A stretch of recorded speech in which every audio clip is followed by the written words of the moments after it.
환율이 어마어마하게 떨어졌습니다. 순식간에 무려 마이너스 11%. 정말 많은 손해를 입기 시작하고 있는데요. 우리 이 환율에서 돈 벌 수 있을까요? 미국 투자해서 정말 수익 낼 수 있을까요? 그 궁금증에 대한 답 바로 전해드리겠습니다. 안녕하세요. 돈재입니다. 오랜만에 영상 찍게 되네요. 제가 그동안 좀 바빴습니다.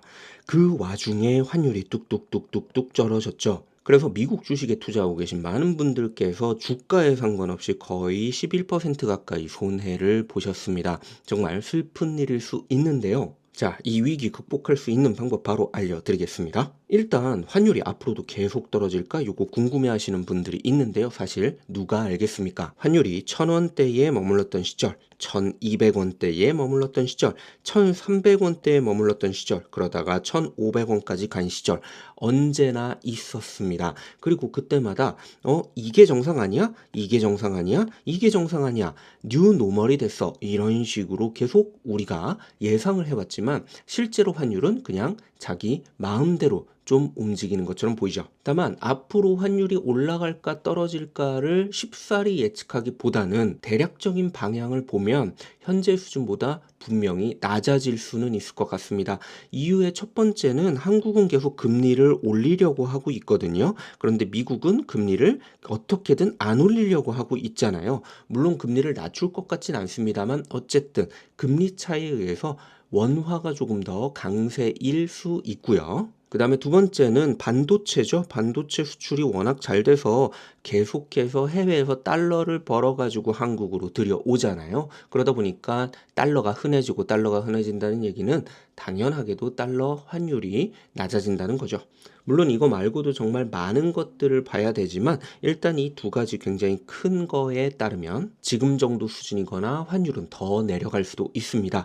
미국에 투자하시는 분들에게는 정말로 어떡하지라는 말이 절로 나올 만한 그런 상황인 거죠. 자, 그래서 제가 환율 차트를 한번 가지고 와봤는데요. 요게 2026년입니다. 요 정도쯤에서 시작을 했네요.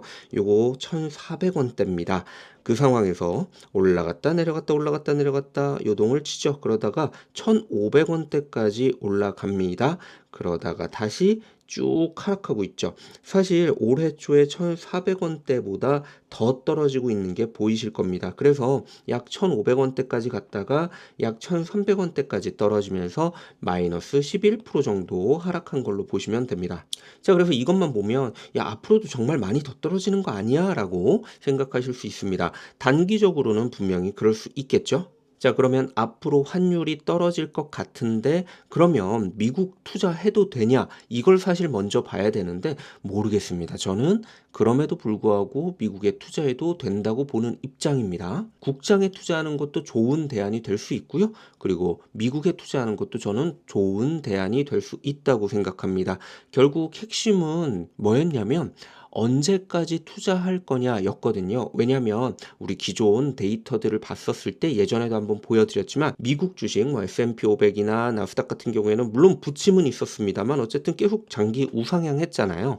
그런데 한국 같은 경우에는 장기 박스피, 네, 장기적으로 쭉 박스권 안에서 놀다가 어떻게 됐나요?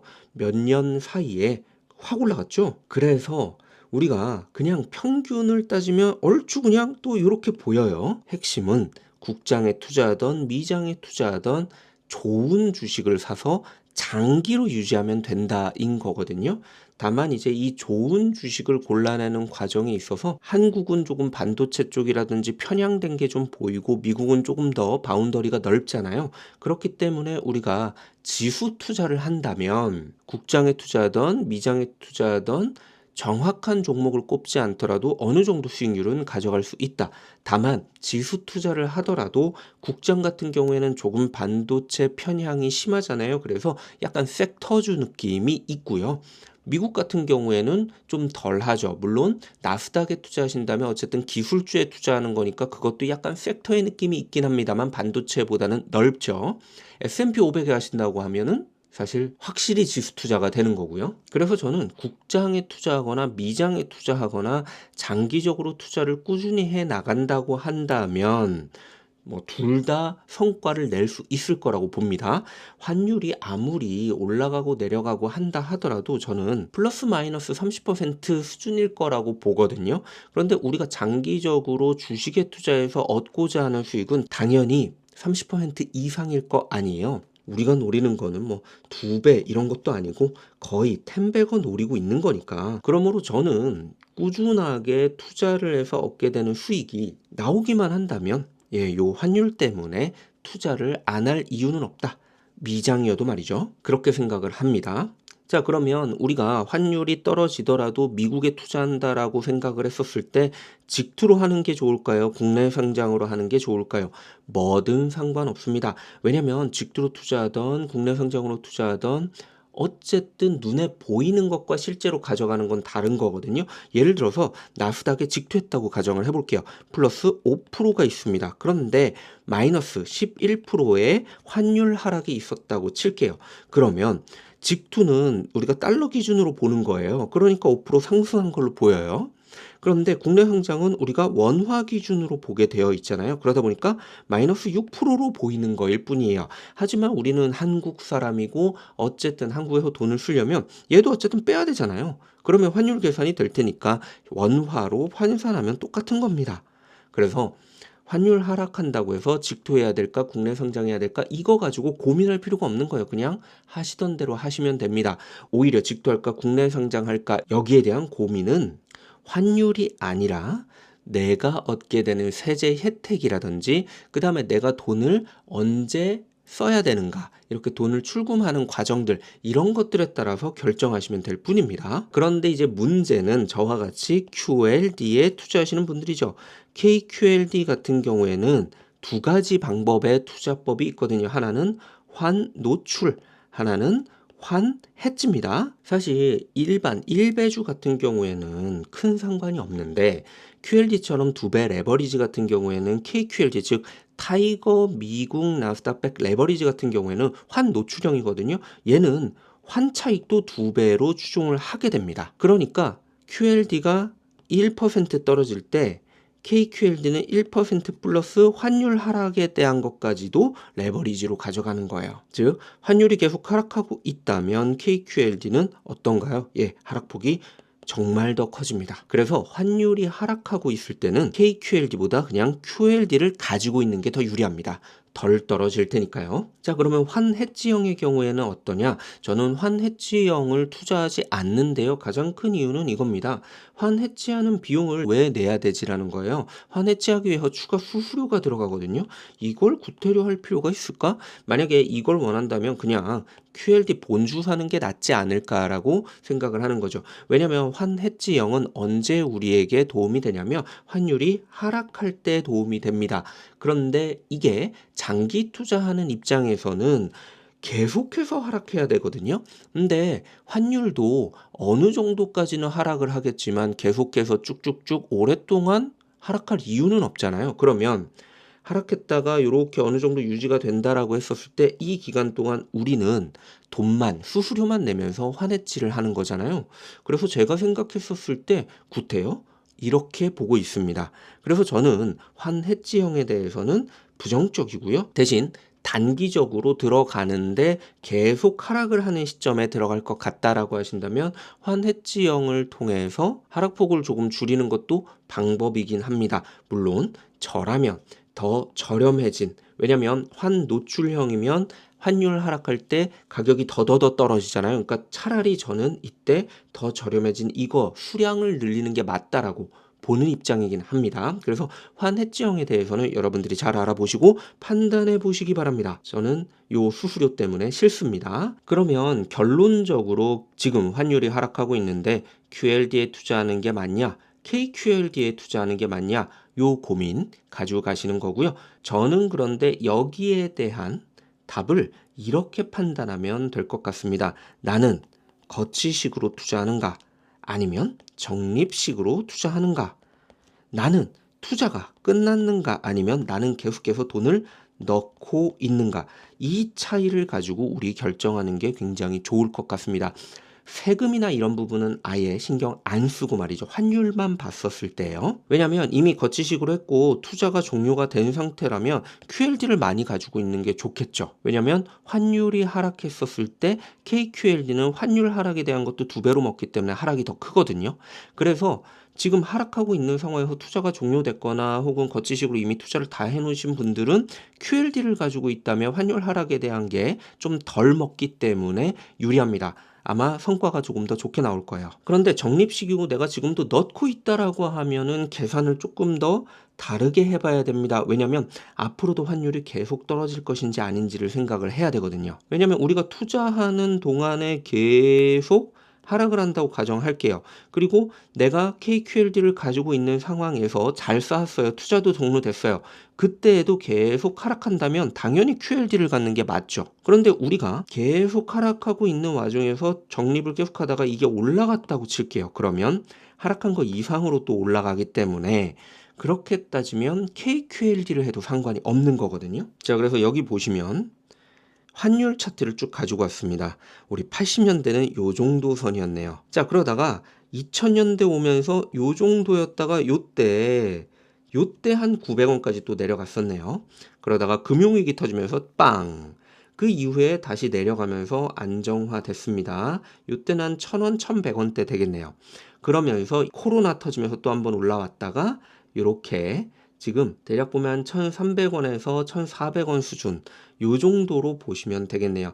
여기가 지금 평균인데 어떤가요? 원달러 환율을 보셨을 때 최근에는 확실히 올라가는 기세가 보이죠.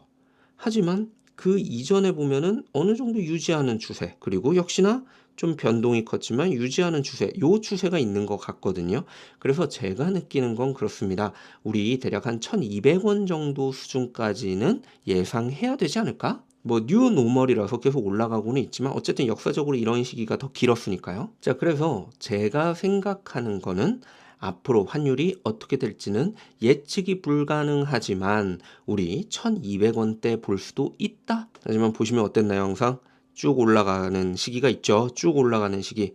쭉 올라가는 시기 언젠가요?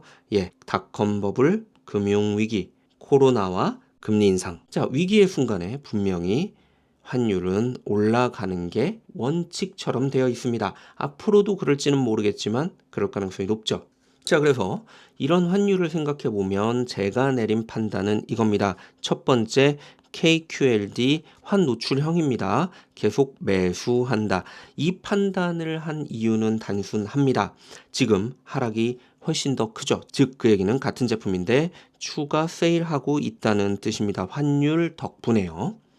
여러분들 환율 떨어지면 미친 듯이 일본 가서 쇼핑해 와야 된다. 기억하시죠? 일본 여행 정말 많이 했잖아요. 왜냐하면 같은 것인데 예전보다 훨씬 저렴하게 누릴 수 있으니까 많이들 가셔서 그렇게 하셨잖아요. 저에게는 자산도 똑같습니다.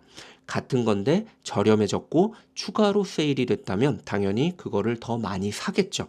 그러므로 저한테 지금 KQLD는 추가 세일 기간입니다. 그러면 이게 추가 세일을 넘어서 앞으로도 계속 하락하는 거 아니야? 이 걱정이 있으실 수 있는데 결론적으로는 그렇게 하락하더라도 어느 정도는 유지하다가 위기가 생기면 올라갈 게 뻔히 보입니다. 그러면 이렇게 올라갈 때, 즉 위기의 순간에도 레버리지 먹으면서 KQLD가 쭉 올라가니까 나스닥이 떨어져서 얻는 하락폭을 환율이 상당히 마크해 줄 수 있을 것 같습니다. 그러면 나스닥은 마이너스 70이 됐는데 환율 효과 때문에 내가 느끼는 하락폭은 마이너스 40 혹은 마이너스 50이다. 그러면 저는 이걸 선택할 거거든요. 누누이 말씀드렸지만 제가 수익률을 높이기 위해서 한 선택은 딱 하나, QLD입니다. 나머지는 무조건 더 안정적으로 가겠다거든요. 그러면 제 마음의 안정, 투자의 안정은 무엇이 만들어주냐? 마이너스 70%를 안 보는 거죠. 마이너스 50%까지만 본다면 그래도 이 정도는 버틸 수 있어 라고 내 마음의 안정, 심적 든든함이 생기는 거거든요. 이걸 대비해서 저는 KQLD를 계속 매수할 겁니다. 그리고 심지어 정말 운 좋게도 환율이 계속 하락하다가 유지하는 상황에서 또 환율이 꾸준히 올라가서 진짜 뉴 노멀로 환율이 1,400원대에 안착하게 된다라고 한다면 지금 저는 더 저렴하게 더 많은 걸 사놓은 거고, 이때 되면은 제가 더 저렴하게 적립했던 것들이 같이 상승하는 거기 때문에 더 이득을 볼 거거든요. 그래서 꾸준하게 KQLD 매수합니다. 두 번째, QLD 같이 매수합니다. 왜냐면 사실 제가 이거를 같이 매수하는 이유는 제 ISA 한도보다 투자를 더 하고 있기 때문인데, 사실 ISA 한도보다 투자를 더 할 수 없는 상황이라고 치더라도 저는 ISA를 조금 줄이고 QLD 직투도 같이 늘릴 것 같습니다. 그래서 균형을 좀 맞출 것 같은데요. 이렇게 하는 이유는 정말 단순합니다. KQLD의 환노출이 어떻게 될지 모르잖아요. 계속해서 환율이 하락하게 된다면 사실 제가 보기에도 남들은 이만큼 벌었는데 나는 이것밖에 못 벌었네. 혹은 남들은 이만큼 손해봤는데 나는 더 손해를 봤네. 심적으로 굉장히 안 좋을 수 있거든요. 그런 심적인 걸 해결하는 방법 같이 매수하면 되죠 뭐. 그래서 조금 예로부터 오는 하락폭을 해칭하는 겁니다. 자, 그리고 세 번째입니다. 역시 감정을 죽이고 이성을 극대화시키는 거죠. 환율은 언제든지 내려가고 올라갈 수 있습니다. 이거 예측은 불가능합니다. 따라서 나에게 존재하는 확실한 것들에 베팅하는 겁니다. 확실한 거, 저는 나스닥 100이 장기적으로 우상향할 거라고 확신합니다. 이 확신이 없으면 투자를 안 했겠죠. 그 다음에 제가 하고 있는 두 번째 확신, 일단 ISA 기자는 세금 혜택 있습니다. 그러니까 이 혜택 확실한 걸 보고 투자를 진행합니다. 그리고 위기의 순간에 금융위기 같은 게 오게 되면 그때 어쨌든 달러는 강세였습니다. 즉 KQLD는 이때의 제 하락폭을 상당히 줄여서 마음을 안정시켜 줄 겁니다. 그 다음에 그럼에도 불구하고 적립해가는 입장에서 하락이 계속 보인다면 적립이 쉽지 않을 수 있기 때문에 QLD도 같이 매수합니다. 그 다음부터는 기계적으로 가는 겁니다. 제가 투자하면서 그리고 많은 분들 이야기 들으면서 느끼는 게 대부분 주식 투자로 돈을 못 버는 이유는 장기 투자를 하지 못해서입니다. 그리고 또 한 가지 돈을 못 버는 이유는 바로 자기를 과대평가하기 때문입니다. 내가 마치 시장을 읽을 수 있다고 판단하시는 분들, 그리고 내가 시장에 따라서 완벽한 타이밍을 잴 수 있다고 생각하시는 분들, 그런 분들이 꽤 있습니다. 그러나 불가능한 거 아시잖아요. 그냥 안 되는 겁니다. 그래서 우리는 환율도 예측할 필요 없습니다. 환율 계산하실 필요 없습니다. 그냥 확실한 거 가지고 투자를 이어나가면 될 뿐인 거죠. 그래서 제가 누누이 말씀드리잖아요. 우리에게 필요한 건 딱 하나다. 그냥 내가 투자하는 종목이 장기적으로는 우상향할 거라는 그런 믿음 하나, 그거 하나만 있으면 더 이상 추가적인 계산이나 이런 거는 필요하지 않을 수 있습니다. 물론 정말 투자 잘하시는 분들이 있거든요. 능력자분들 계십니다. 그런 분들은 하셔야 되는 거예요. 일반적인 평범한 사람들을 이야기한 겁니다. 저 같은 사람이요. 제가 한 2주 정도 정말 많이 바빴습니다. 제가 준비하고 있던 게 있거든요. 그래서 그것 때문에 2주 정도 영상을 많이 못 올렸는데 정말 죄송하고요. 앞으로는 계속해서 또 영상 많이 올릴 수 있도록 하겠습니다. 대신 제가 카페에다 글을 쓰거나 뭐 답변 달아드리거나 댓글 달아드리거나 하는 것들이 있어요. 그렇게라도 제가 짬 내가지고 활동은 계속하고 있었거든요. 그러니까 앞으로는 뭐 카페든 오픈 채팅방이든 아니면은 영상이든 조금 더 열심히 할 수 있도록 하겠습니다. 양해 부탁드릴게요. 저는 언제나 여러분들의 성투를 응원하겠습니다. 이상 돈재였습니다.